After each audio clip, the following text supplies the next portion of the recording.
배워가는 곳인데 교회가 아무 문제가 없고 완성된 교회의 모습으로 존치해 있으면은 안 돼요. 안 되는 거예요. 훈련을 어떻게 받습니까? 머리 이론으로만 안 되는 거예요. 안 되는 거예요. 여기 우리 신학교에 있지만 여기서도 문제가 있고 이렇게 있을 수 있잖아요. 그런 거를 안 좋게만 보면 안 되는 거예요. 그렇게 하면서 나도 변해가고 문제 일으키는 사람이 있으면 그 사람도 변해가고 그러면 함께 성장해 나아가는 것이죠. 그것이 교회의 존치의 이 땅의 존치의 목적입니다. 목적 중에 하나죠. 자, 그래서 이제 오늘부터는 이제 교회론에 대해서 서론적인 부분이 그렇지만 깊이 있게 생각해 보고 하겠습니다. 제가 여기 아까 써놨던 7개 내지 8개의 그런 조직신학은 신론부터 종말론까지 핵심만 딱 집어서 얘기해 주십시오. 그러면은 한 2시간? 2시간이면 여러분 다 이야기 해드릴 수 있습니다. 그래서 제 그 강의한 중에는 요약본이 딱 있습니다. 요약본이 딱 있어갖고 재직회 할 때 조직신학 해주십시오 그러면은 그걸 딱 가지고 가기도 하고 그렇게 합니다. 근데 여기서는 좀 더 여러분들이 깊이 있게 달아야 또 여러분들한테 배울 수 있는 분들이 오셨을 때 여러분들이 또 자세히 해드릴 수 있기 때문에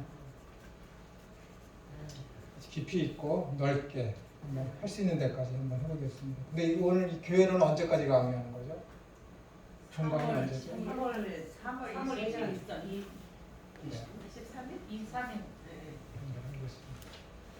가능하면은 뭐 교회를 빨리 하고 종말론까지 해서 3월까지 끝낼 수 있으면은 그렇게 해보도록 한번 해보겠습니다. 첫 번째 페이지. 조직신학의 각 분야는 모든 분야, 신론부터 종말론까지 무엇인가라는 질문에 대한 대답으로 주어지는 정의에서 시작이 됩니다. 즉 조직신학 서론에서는 성경은 무엇인가, 신론에서는 하나님은 누구신가 등과 같은 질문들에 대한 명확한 정의를 중거틀로 하여서 신학 각 분야를 설명해 나갈 수가 있습니다. 시대와 상황에 영향을 받지 않는 중거틀, 성령께서 성경을 통하여 말씀하신 중거틀을 통하여 각 분야의 내용과 본질이 정의가 됩니다. 그러니까 중거틀이라는 것은 집을 지을 때 기둥을 세우려고 하면 어떻게 됩니까? 그냥 이렇게 막 쌓으면은 이게 쌓아지질 않잖아요. 그러니까는 거푸집이라는 건가요? 그런 걸 이렇게 이제 틀을 만들어서 거기다가 시멘트를 붙지 않습니다. 그러니까 그 틀 겉에 있는 이 틀을 가지고 중거틀이라고 그러는 거예요. 여러분들이 신학을 할 때 어떤 그런 중거틀이 딱 정립되어 있으면 어떻게 되는 거예요? 신학을 하기가 편하겠죠. 근데 그 중거틀은 어떻게 되는 거예요? 성경에서 도출되어야 되기 때문에 잘못 이해돼서 기초가 세워진 중거틀이 있으면 어떻게 되는 거예요? 그 중거틀을 변형시켜야죠. 고쳐야죠. 중거틀이 잘못되어 있다면. 그렇기 때문에 이 조직신학은 신학을 함에 있어서 성경을 보고 해석함에 있어서 중거틀이 되어야 되기 때문에 이 중거틀은 어떻게 변화되면 안 돼요. 근데 이 중거틀이 잘못됐다? 그러면 그것을 어떻게 돼요? 과감하게 개혁을 해 나가야죠. 개혁을 해 나가야지. 근데 학자들이 그거를 굉장히 싫어합니다. 왜냐하면 자기의 어떤 명성과 상관되어 있기 때문에 그렇죠. 내가 한 조직신학, 이 신학이 잘못되었다고? 그럼 여태까지 내가 가르친 것이 잘못된 것인데? 라는 그런 것들 때문에 고치기를 싫어합니다. 고치기를 싫어합니다. 그리고 우리나라 대다수의 조직신학자들은 자기의 어떤 신학이 있지만은 실수와 어떤 사람들의 어떤 잘못되었을 때 지탄을 받지 않게 하기 위해서 보통 박형용 박사, 박윤성 박사 그런 분들의 어떤 틀에서 한국의 어떤 조직신학자들은 그 틀에서 벗어나지를 못합니다. 왜냐하면 그분들의 신학이 루이스 펄코프라는 신학자가 있습니다. 그분의 신학의 영향을 다 받아왔기 때문에 그렇거든요. 그래서 여러분들이 어떤 조직신학의 강의를 저뿐만 아니라 어떤 조직신학자들의 어떤 강의를 듣게 되면은 서철원 박사나 그분에게 영향을 준 어떤 루이스 펄코프 그 틀에서 벗어나지를 못합니다. 그 틀에서 벗어나지 못해요. 그래서 우리나라 신학자 중에 조직 신학자 중에서는 그래도 그 루이스 펄코프나 어떤 서철원 교수님에 대한 그런 영향력에서 벗어나서 좀 더 진보된 좀 개혁된 그런 신학을 한 분이 이정석이라는 교수님이세요. 제 은사님이신데 제 은사이기 때문에 말씀드리는 것이 아니라 그분이 이제 미국의 칼빈 신학에서도 강의했었고 퓰러 신학에서 정교수로도 계셨고 굉장히 외국에서도 인정받는 분이시거든요. 그분의 어떤 조직 신학은 이런 루이스 펄코프나 헤르만 바빙크나 서철원 교수 이런 분들의 영향에서 많이 벗어나셨죠. 그래서 그분이 통합 측에서는 인정하지만은 합동층에서는 사회주의자처럼 배격하고 있는 바르트 신학에 대해서 굉장히 이분이 명성이 깊은 분입니다. 여러분들 시간 나시면은 인터넷에서 이정석 교수 쳐서 그분이 써서 또 강의한 그런 책들이 많이 있습니다. 어떤 사람이 그분의 전 강의와 미주 신문에 발간한 모든 내용들을 자기 사이트에 올리는 그 사이트가 있습니다. 이정석 교수라고 그분 걸 한번 참조해 보시면은 많은 도움이 될 것입니다. 그렇기 때문에 잘못된 부분들이 있으면은 신학자들이 그것을 고쳐서 좀 더 방향을 바꿀 수도 있어야 되는데 그런 것들을 굉장히 싫어합니다. 교회 개혁을 외치면서 자기 자신을 개혁하기는 좀 싫어하죠. 각 분야에 대한 증거들이 개인마다, 교회마다, 교단마다 약간의 차이를 보이지만 구원받은 성도들의 완성된 하나님 나라에서 삶을 실현하는 모임으로서 교회에 대한 정의는 성도의 삶의 질을 결정하게 하는 매우 중요한 위치에 있습니다. 여러분들도 이 한 울타리 안에서 여러 신학교 교수님들을 통해서 뭐 성경도 배우시고 실천 신학도 배우시고 목회 신학도 배우시고 성교학도 배우시고 주식 신학도 배우시고 이런 것들을 배우면서 저 김천호는 저렇게 얘기하는데 지금 우리 이 교수님은 이렇게 말씀하시나 여러 가지 해석하는 차이에 있어서 차이점이 있는 것들도 있을 수 있습니다. 그런 면에서 여러분들이 자기 신학을 자기가 성경 보는 해석하는 그런 것들을 여러분들이 이제 만들어 가셔야죠. 여러분들이 저 사람만 오라, 저 사람은 무조건 틀려. 그런 것들은 옳지 않은 것입니다. 그러니까 누가 했든지 간에 신학교 안에서는 교수님들의 다양한 그런 소리를 들으셔서 여러분들이 여러분들의 어떤 그런 성경 해석관을 여러분들이 만들어가는 과정이 신학교 내에서 완성이 돼야 돼요. 완성이 돼야 돼요. 여러분들이 가르치고 지키게 함에 있어서 부족함이 없는 신실하고 훌륭한 일꾼으로 여러분들이 성장해 나아갈 수가 있는 것입니다.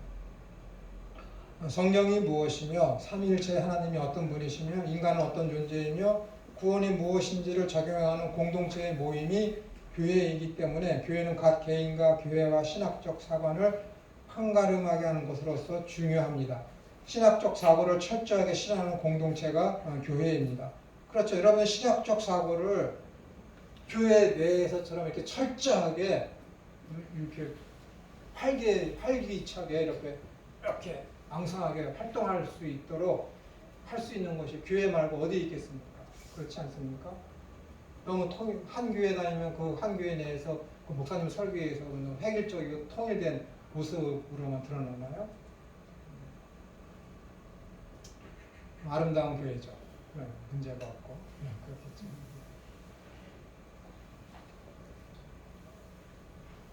신약 성경의 대부분은 서신서입니다. 서신서는 여러 지역에 세워진 각 교회의 상황에 맞도록 기록된 편지 글입니다. 그래서 모든 서신서에는 교회에 관한 내용, 즉 교회론이 포함되어 있습니다. 특별히 에베소서는 교회론에 대해서 더욱 자세하게 나타납니다. 구약 역시 에덴에서의 가정 공동체와 광야 교회 그리고 이스라엘이라는 국가의 하나님 앞에서의 처신에 대해서 설명하고 있습니다. 이렇게 성경 66권에 퍼져서 나타나고 있는 교회에 대한 요소들을 한 곳에 모아서 공부하는 것이 조직신학의 교회론입니다. 그러니까 창세기부터 계시록에 이르기까지 거기에서 교회와 상관된 모든 것들을 집약적으로 모아서 가르치는 것이 뭐예요? 교회론입니다. 그리고 신론입니다. 그렇게 됐다는 것이죠. 조직신학이라는 학문이. 그렇기 때문에 여러분 뭐 서신서 있기 때문에 서신서만 어떤 수신자가 있는 것이 아니라 사도행전도 수신자가 있고 각 복음서 마태, 마가, 누가, 요한 이 네 복음서도 수신자가 있습니다. 수신자가. 마가복음은 어떻게 누구예요? 로마에 있는 교인들한테 복음을 잘 요약해서 써내가간 것이 마가복음서이고, 그렇죠? 누가복음서는 헬라 이방인을 대상으로 해서 쓴 것이 누가복음서고, 마태복음서는 유대인을 대상으로 해서 쓴 것이 마태복음서예요. 요한복음서는 영주주의자들을 배격하기 위해서 쓴 전 세계 모든 기독교인에게 쓴 것이 요한복음서예요. 이렇게 다 수신자가 명확하게 구분되어 있습니다. 서신서만 그런 것이 아니라 신약성경 모든 것이 다 수신자가 명확하게 구분되어 있다는 거예요. 왜? 그들의 상황에 맞도록 이것이 쓰여진 거예요. 서신서만 그 사람들 상황에 맞도록 쓰여진 것이 아니라 마태복음서는 유대인을 대상으로 한 것이 쓰여진 것이기 때문에 거기에는 어떻게 되는 거예요? 뭐 드라크마라는 그런 로마의 화폐 단위가 들어가 있지 않고 누가복음에는 드라크마라는 화폐 단위가 있고 대신에 뭐가 있어요? 데나리온, 그 다음에 달란트. 유대인이 쓰는 화폐 단위가 마태복음에는 그렇게 등장하는 거예요. 유대인들이 가장 이해하기 쉽도록 어떻게 돼요? 예수님은 임마누엘 하나님이시여, 예수님은 메시아이시여, 예수님은 하나님 아들이시여. 그것을 명확하게 한 방에 딱 유대인들로 하여금 이해하기 쉽도록 하기 위해서는 무슨 작업이 있어야 돼요? 이분이 다윗의 후손임을 입증해야 되잖아요. 그렇잖아요. 메시아이라는 것은 뭐예요? 세상을 통치할 그 왕이니까는. 그러니까 뭐예요? 예수님은 메시아야. 내가 지금부터 증명해 보일게. 그분은 아브라함과 다윗의 자손이시다. 라고 하면서 어떻게 되는 거예요? 아브라함부터 쭉 계보를 써내려간 것이죠. 이해하기 쉽게 하기 위해서. 그런 것입니다. 그러니까 정확한 목적이 있기 때문에 수신자가 다르기 때문에 뭐예요? 복음서가 약간씩 내용이 달라요. 조금씩. 교회론에는 두 가지 요소가 있습니다. 첫째는 성경에서 말하는 교회의 본질적인 요소로서 이론적인 부분입니다. 둘째는 교회 설립과 실천적인 것들입니다. 저는 첫 번째 것은 좀 하지만 현장에서 그렇게 제가 한 적은 그렇게 극히 짧기 때문에 뭐 교회 설립이나 그런 실천적인 그런 것들에 있어서는 제가 잘 모릅니다. 교회의 본질적인 요소란 교회에서 행해지는 말씀 성령 건짐과 은혜의 방편으로서의 말씀 성령 그리고 기도를 포함합니다. 이후에 배우겠지만은 스코틀랜드 신앙고백서, 그 다음에 벨직 신앙고백서, 보통 장로교회 신앙고백서라고 하는 여러 신앙고백서에서 교회의 표징, 교회의 표시, 교회라면 반드시 이 세 가지는 있어야 된다라고 주장하는 것이 있는데 그것이 뭐냐면은 온전한 복음, 그리고 그 온전한 복음을 그림으로 실체로 보여줄 수 있는 성령, 그 다음에 치리, 잘할 때는 상 주고 잘못했을 때는 벌을 주는 그 치리, 권징이라고 하는 이 세 가지가 교회에서는 반드시 있어야 된다. 복음은 뭐예요? 말씀이거든요. 그래서 말씀, 성령, 권징, 이것이 교회에서 반드시 행해져야 되는데 이 세 가지 중에 하나라도 없으면 그것은 교회가 아니다 하고 벨직 신앙고백서와 어떤 스코틀랜드 신앙고백서와 여러 가지 웨스트민스터 신앙 그런 데서 이렇게 이제 정해놨습니다. 그 다음에 교회에 주어진 하나님의 거룩한 은사가 있는데 그것은 말씀과 성례와 기도다. 그렇게 이야기를 하고 있습니다. 그래서 이제 나중에 좀 더 자세히 말씀을 드리겠습니다. 이 부분은 증거틀에 해당되는 직설법으로서 어느 시대 어느 상황에서도 변화될 수 없는 근본적인 요소입니다. 그리고 설립과 실천이란 교회의 구성과 조직과 제도를 포함하며 어떻게 교회를 개척할 것인가의 교회 설립 이후 교회가 예수 그리스도 안에서 어떠한 방향으로 각 지체와 지역과 국가에 봉사할 것인가를 적용하는 것입니다. 그러니까는 교회가 다양하게 있지만은 시골 교회와 지방 교회, 시골 교회와 도시 교회에서 추구하는 본질적인 것은 예수님을 그리스도와 하나님의 아들로 고백하게 믿게 하는 것이지만 그것을 통해서 행해진 실천적인 면은 어떻게 되는 거예요? 시골 교회와 도시 교회에서 목회하시는 분들이 그런 어떤 사고의 개념이나 나아갈 방향이 차이가 있을 수 있죠. 이론적인 거, 실천적인 그런 면에서 이론의 바탕을 둬서 실천적인 그런 면에서 차이가 있을 수가 있습니다. 그렇기 때문에 내가 다니고 있는 교회만이 올바른 교회다라는 그런 사고방식들은 옳지가 않습니다. 말씀드릴 거예요. 그 부분에 대해서도. 교회를 조직 설립하고 어느 방향으로 나갈 것인가라는 실천 적용하는 부분은 교회의 본질이 무엇인지를 아는 기본 지식에서 시작하여야 바른 교회의 방향성을 가질 수가 있습니다. 그러므로 교회론에서 무엇보다 중요하고 관심을 가져야 할 부분은 설립과 실천보다는 교회의 본질을 알아야 합니다. 교회의 본질을 잊은 교회는 가치가 없는 건물에 불과합니다.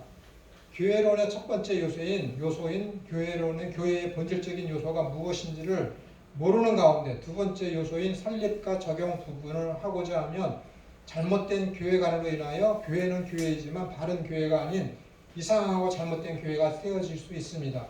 진리와 본질을 벗어난 교회는 모양으로서만 교회이지 참 교회는 될 수가 없습니다.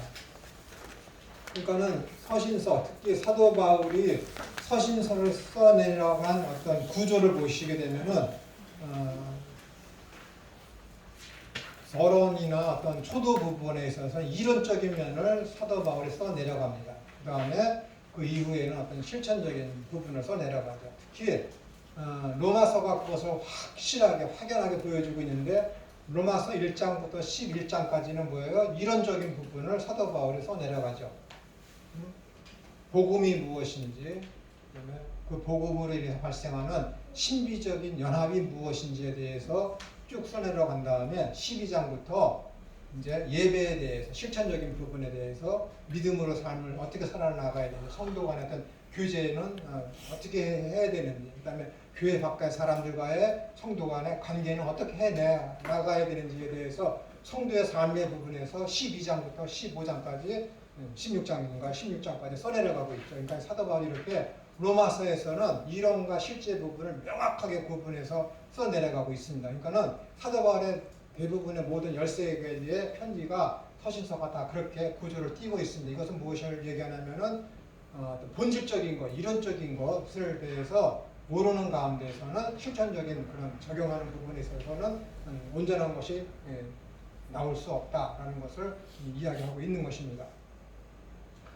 성경을 통한 바른 교회론이 정립이 되지 않으면 교회를 세우고 섬기는 동안 계속해서 비성경적인 교회를 만들어가게 됩니다. 그러니까는 뭐예요?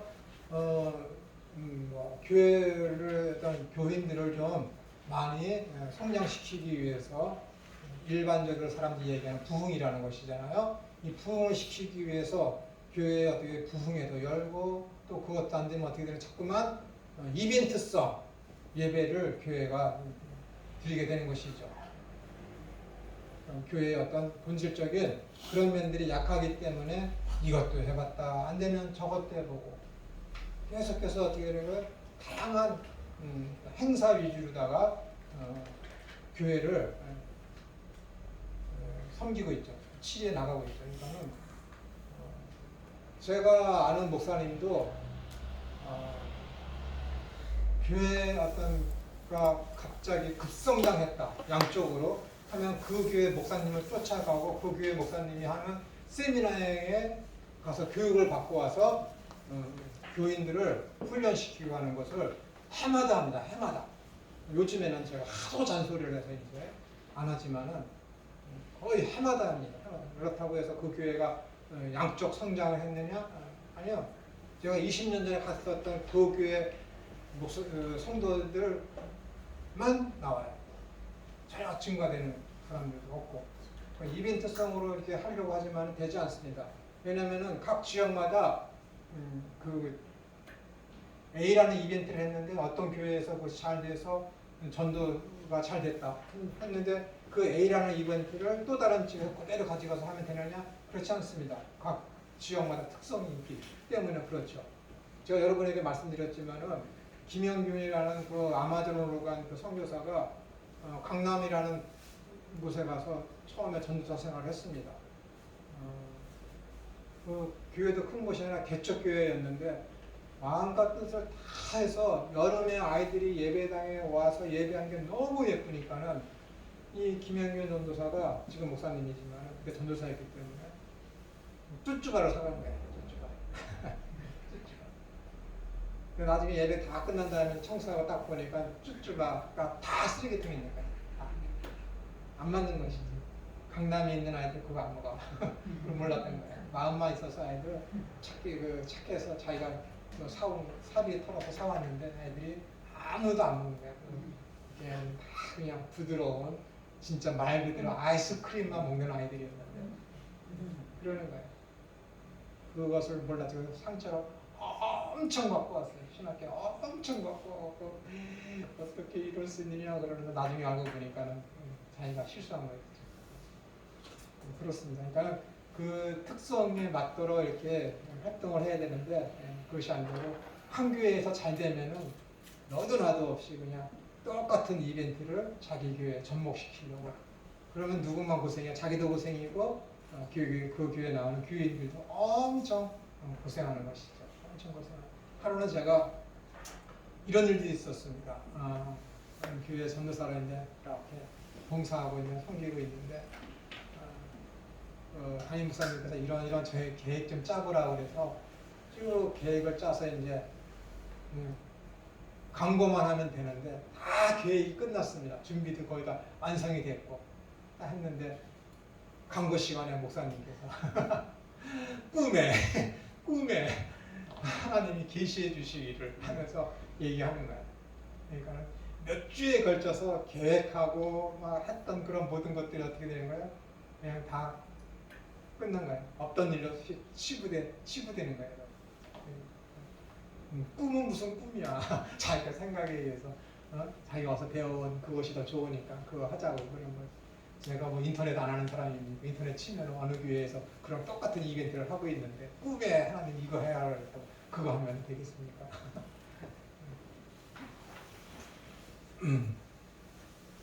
어디 갔죠? 바른 교회에 관이란 하나님께서 성경을 통해서 말씀하신 교회에 관한 내용을 말합니다. 다시요. 바른 교회에 관이란 하나님께서 성경을 통해서 말씀하신 쉬었다 가겠습니다. 40분에. 그죠? 4시 40분에.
안 먹는 척. 먹고 잘해.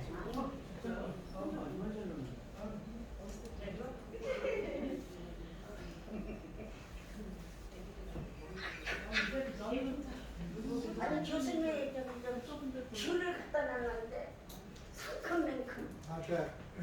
야썰 드시와요. 양 회기는 저 회기. 해드렸어? 응, 굉장히 달아요. 교수님 거예요. 교수님 귀여워. 그치? 너무 귀여우죠?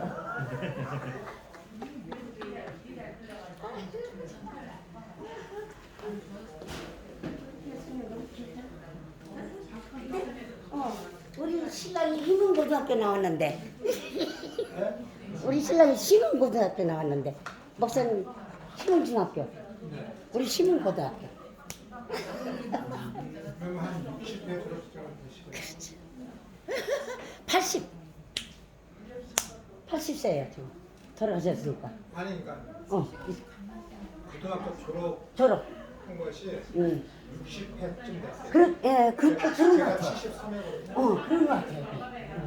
야, 그래서 너무 기쁜 거 있죠.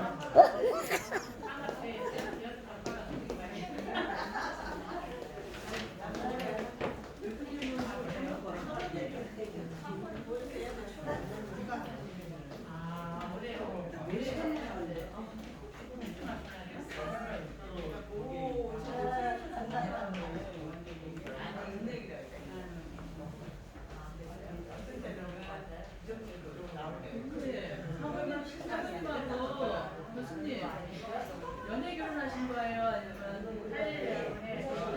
사모님? 나는 누가 소개시켜서 소개.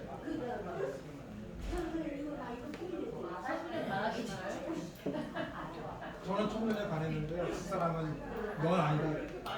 아니거든요. 왜요? 얘기했을 때왜 처음 아니다 그랬어요? 그래요? 저는 그때가 만난 게 2월인데요. 제가 8월 안에 이민을 가야 됐거든요. 아, 그 조건이 아니라서. 왜 커플을 말했더니 그게 힘들었나요? 어떻게 결정하게 되신 거예요? 얘기하면 길죠. 2월